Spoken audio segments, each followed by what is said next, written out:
I found that nothing in life is worthwhile unless you take risks. Nothing.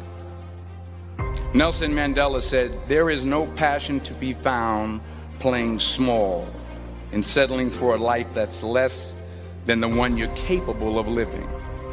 Now, I'm sure in your experiences in school and applying to college and picking your major and deciding what you want to do with life, I'm sure people have told you to make sure you have something to fall back on. Make sure you got something to fall back on, honey. But I never understood that concept, having something to fall back on. If I'm going to fall, I don't want to fall back on anything except my faith. I want to fall forward. I figure at least this way I'll see what I'm going to hit. Fall forward. This is what I mean. Reggie Jackson struck out 2,600 times in his career, the most in the history of baseball. But you don't hear about the strikeouts. People remember the home runs. Fall forward. Thomas Edison conducted 1,000 failed experiments. Did you know that? I didn't know that. Because the 1,001st was the light bulb. Fall forward. Every failed experiment is one step closer to success. You've got to take risks, and I'm sure you've probably heard that before, but I want to talk to you about why that's so important. I got 3 reasons, and you can pick up your iPhones. First, you will fail at some point in your life. Accept it. You will lose. You will embarrass yourself. You will suck at something. There's no doubt about it. And I know that's probably not a traditional message for a graduation ceremony, but hey, I'm telling you, embrace it, because it's inevitable. And I should know. In the acting business, you fail all the time. Early on in my career, I auditioned for a part in the Broadway musical. Perfect role for me, I thought, except for the fact that I can't sing. So I'm in the wings. I'm about to go on stage, but the guy in front of me, he's singing like Pavarotti. He's just going on and on and on, and I'm just shrinking. I'm getting smaller and smaller. So they say, "Oh, thank you very much, and you'll be hearing from us." So I come out with my little sheet music, and it was Just My Imagination by the Temptations. That's what I came up with. So I hand it to the accompanist, and she looks at it and looks at me and looks out at the director and was like, "All right." So I start, I'm going to sing. I'm like, it's just my imagination once again, and they're coming away with me. And I'm not saying anything, so I'm thinking I'm getting better. So I just start getting into it. It was just my imagination. Running. This, thank you very much, Mr. Washington. Thank you. So I assumed I didn't get the job. But the next part of the audition, he called me back. The next part of the audition is the acting part of the audition. So I'm like, hey, okay, maybe I can't sing, but I know I can act. So they pair me with this guy, and again, I didn't know about musical theater. And musical theater is big, so they can reach everyone all the way in the back of the stadium. And I'm more from a realistic, naturalistic kind of acting where you actually talk to the person next to you. So I don't know what my line was. My line was, "Well, hand me the cup." And his line was, "Well, I will hand you the cup, my dear. The cup will be there to be handed to you." I said, "Oh, okay." "Well, should I give you the cup back?" "Oh, yes, you should give it back to me, because you know that is my cup and it should be given back to me." I didn't get the job. But here's the thing. I didn't quit. I didn't fall back. I walked out of there to prepare for the next audition, and the next audition, and the next audition. I prayed. I prayed. And I prayed. But I continued to fail and fail and fail. But it didn't matter, because you know what? There's an old saying, you hang around the barbershop long enough, sooner or later you're going to get a haircut. So you will catch a break, and I did catch a break.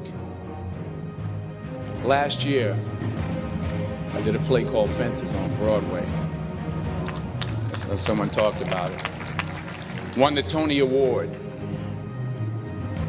And I didn't have to sing, by the way. But here's the kicker. It was at the Court Theater. It was at the same theater that I failed that first audition 30 years prior.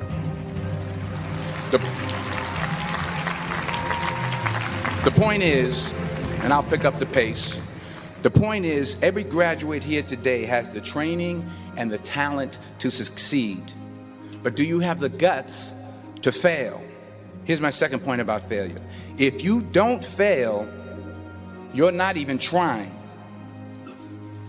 I'll say it again. If you don't fail, you're not even trying. My wife told me this great expression. To get something you never had, you have to do something you never did. Les Brown's a motivational speaker. He made an analogy about this. He says, imagine you're on your deathbed, and standing around your deathbed are the ghosts representing your unfulfilled potential. The ghost of the ideas you never acted on. The ghost of the talents you didn't use. And they're standing around your bed, angry, disappointed, and upset. They say, we came to you because you could have brought us to life, they say.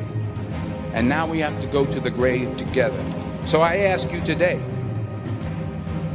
how many ghosts are going to be around your bed when your time comes? You've invested a lot in your education, and people have invested in you. And let me tell you, the world needs your talents. Man, does it ever. I just got back from Africa like 2 days ago, so if I'm rambling on, it's because I'm jet lagged. I just got back from South Africa. It's a beautiful country, but there are places there with terrible poverty that need help. And Africa is just the tip of the iceberg. The Middle East needs your help. Japan needs your help. Alabama needs your help. Tennessee needs your help. Louisiana needs your help. Philadelphia needs your help.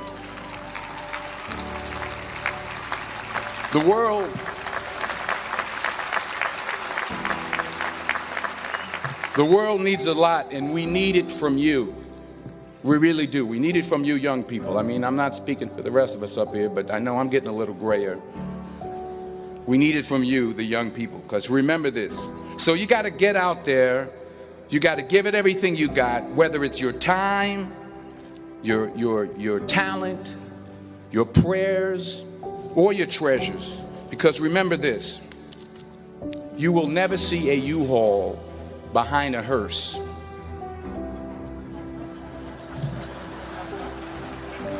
I'll say it again.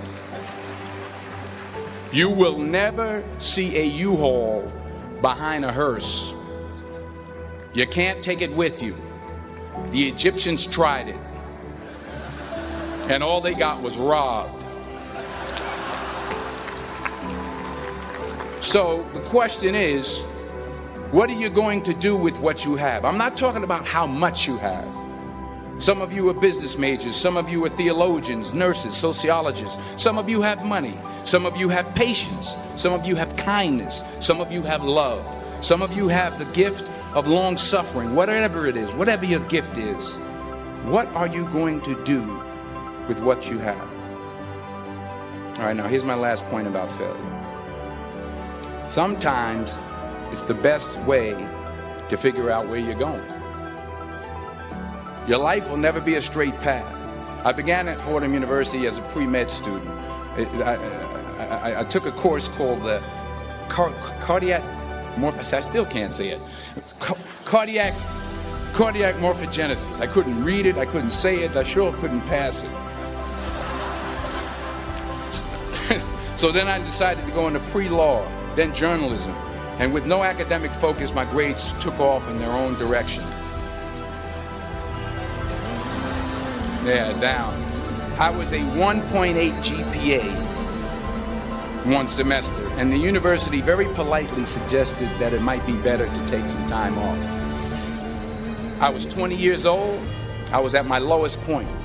And then one day, and I remember the exact day, March 27th, 1975, I was helping my mother in her beauty shop. My mother owned a beauty shop up in Mount Vernon.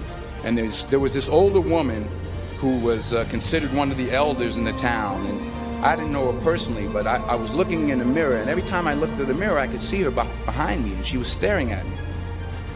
She just kept looking at me. Every time I looked at her, she kept giving me these strange looks. So she finally took the dryer off her head and she said something I'll never forget. First of all, she said, "Somebody give me a piece of paper. Give me a piece of paper." She said, "Young boy, I have a prophecy, a spiritual prophecy." She said, "You are going to travel the world and speak to millions of people." Now, mind you, I'm 20 years old. I'm flunked out of school.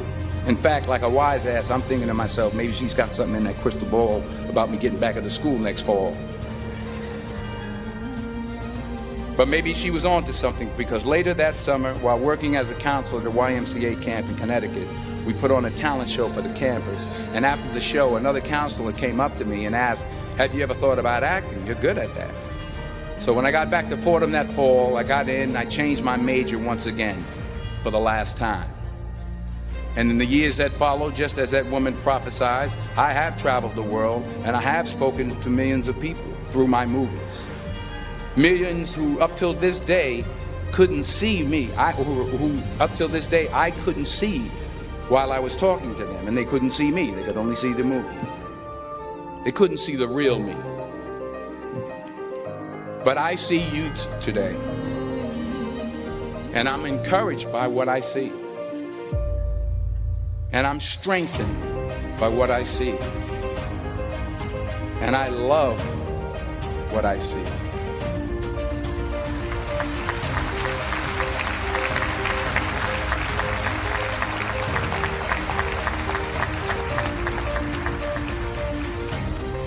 One more page, and I'll shut up.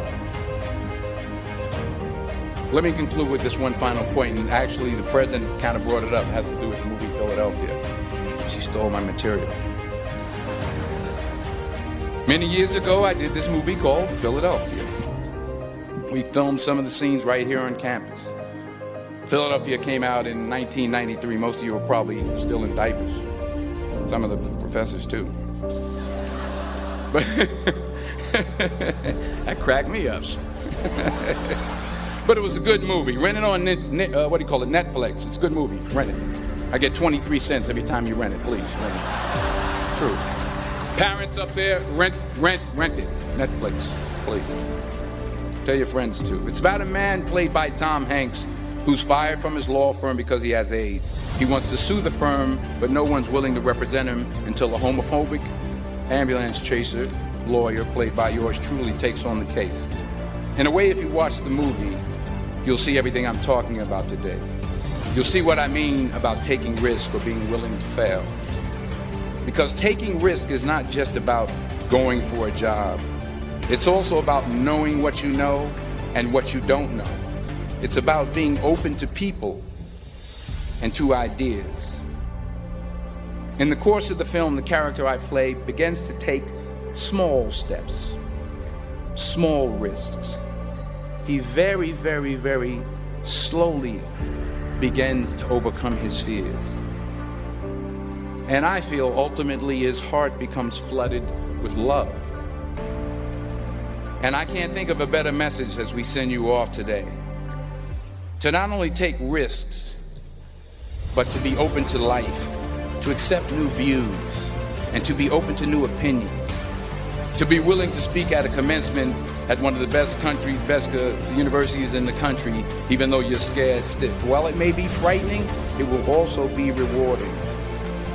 Because the chances you take, the people you meet, the people you love, the faith that you have, that's what's going to define you.